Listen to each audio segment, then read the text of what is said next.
There's no joy without pain. There's no sunshine without rain. You need up and down. This is how the world works. As a man, you must build yourself. And I agree that society puts huge pressure on men, and it's time for men to perform.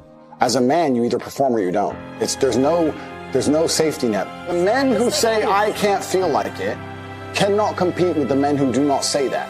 And it is player versus player. The man who goes to the gym every single day, regardless of how he feels, will always beat the man who goes to the gym when he feels like going to the gym. And it's player versus player. A good man controls himself. I have absolute self-control. Emotional control is absolutely and utterly important as a man. You need to understand as a man, there are certain principles under which you act, regardless of how you feel. Bam. I can wake up in a terrible mood. I can wake up sad. I can ache. I can have a busy day, stressed, etc. I will complete the same tasks as if I woke up in a fantastic mood. I'll do the same things because how I feel has no bearing on the things I'm going to do in my day because I have duty to myself. There is no light without dark.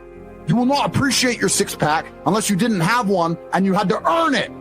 That's how the world works. So when I talk to these dudes like, oh, but it's, you know what, Tate, yeah, I agree, but you know, it's hard. It's hard. Of course it is. It's supposed to be.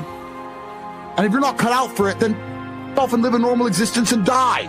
Sit there, letting other men enjoy the spoils of being a man and can die. If that's what you want to do, just sit there and exist and then fade into history unremembered. That's your decision.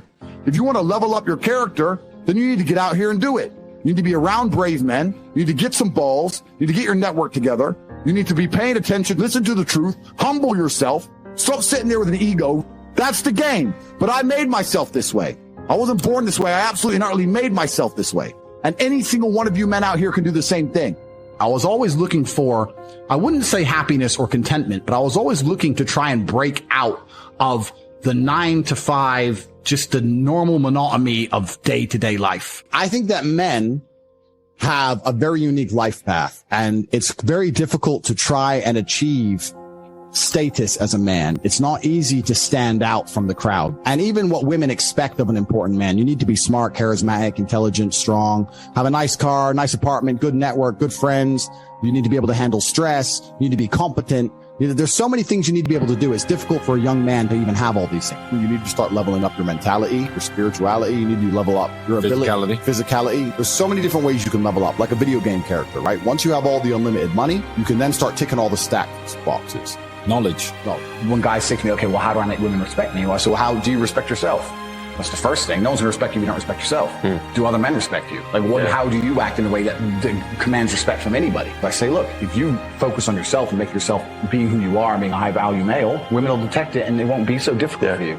You have to respect yourself first. And how does a woman respect a man? When she sees that he respects himself and other men respect him. You need to understand that the world you live in as a man, in my personal view, has been very purposefully constructed. It's been constructed in a way to destroy your masculine power. And the future of the world, especially in the West, is a further encroachment on your sovereign ability, your sovereign thoughts, your base instincts, the things that make you happy. Absolutely nobody is concerned with male happiness on any level. They don't want you to be happy. They want you to be miserable. A miserable slave in a tax bracket. And you have to understand this. And the only way you can combat against it is to take significant action. You have to take significant action. You have to use the internet.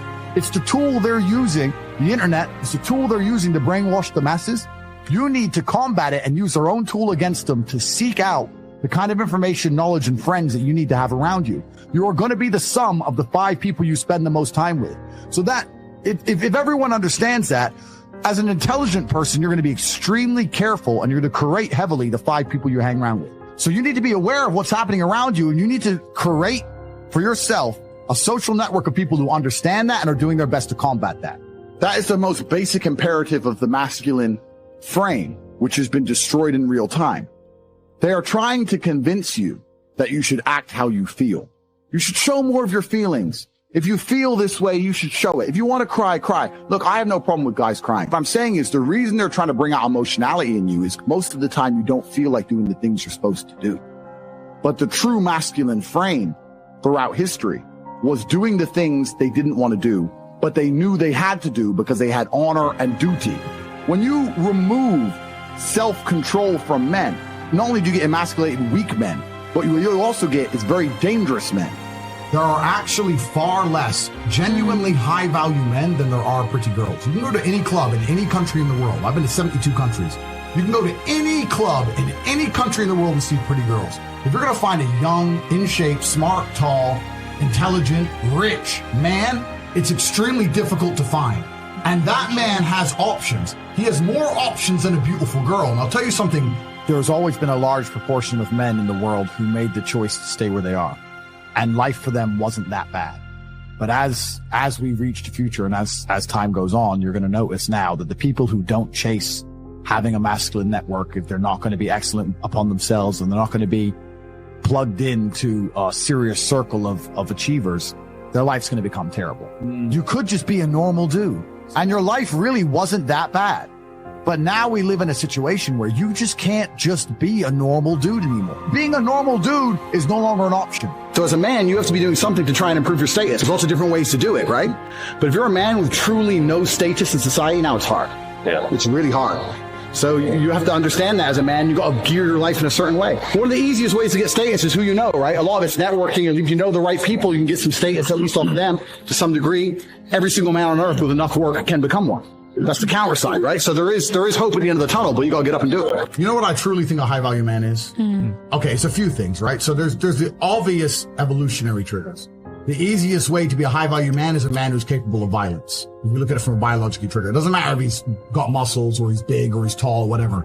Women understand from a biological perspective, they like a man who can fight. Yeah. It doesn't matter if your man had money, a Ferrari, everything, but if you knew for a fact, if any dude stepped to him, he'd get sparked, you wouldn't want it. Right? So that's the first thing. We're suffering from cowardice. We talk about all the problems in the world. It's easy to talk about them all. But you can narrow them all down to the exact same thing. Cowardice, masculine cowardice, all of it. All of this is masculine cowardice. That's all it is. And you're not going to be able to imitate being a G. You have to go out there and you have to suffer as a man. You got to go through trauma to be a G as a man. Too many dudes out here are trying to imitate. That's what all this is. You're talking about game. You're trying to be something you're not. The real game is to be the man. That's the game. As a man, you need to go through trauma. You need to go through difficult periods. You need to go through things which are extremely uncomfortable to become any kind of man of value. Every single woman on this panel, if you were to ask her to describe the kind of man she wants, she would describe a man who she thinks makes her feel safe, who is dominating, who is smart, who is charismatic, who is interesting, etc. You cannot be all of those things by accident. Any man who grows up with a very, very easy life, who never goes through anything, who's born with a silver spoon in his mouth is the exact kind of punk which these women don't want to touch, right? As a man, you need to suffer and you will survive and you need to internalize it, not become a weirdo, accept that the trauma is what's going to make you strong enough to become the kind of man that's respected by society and you need to use it for your own advantage.